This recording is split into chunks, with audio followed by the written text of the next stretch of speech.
Hello' guys, আমি আছোঁ ইয়াতে দাৰাগাঁৱত নিজৰাত। এতিয়া আমি মানুহবিলাকৰ ফিলিং সুধিম ইয়াতে কেনে লাগিছে। আপুনি কওক আপোনাৰ কেনে লাগিছে কৈ দিলোঁ। হয়, আমি নতুন আনন্দিত আৰু আপোনালোকে আহিব ইয়াতে। বহুত সুন্দৰ প্লেচ হয় এইখন দাৰাগাঁও প্লেচখন। বাকী আমি বহুত এনজয় কৰি আছোঁ এতিয়া। আহিলে হ'ল সকলোৱে এদিন। অল ব্ৰাদাৰ্ছ টুগেডাৰ ব্ৰ। আপুনি কি ক'ব?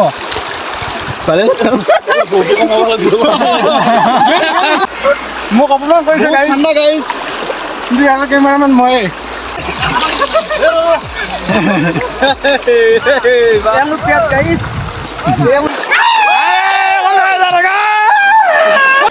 লাগে কি কওকচোন বাৰু।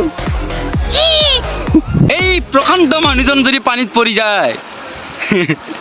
Daragaon bye bye. ভাল লাগিল তাতে আহি।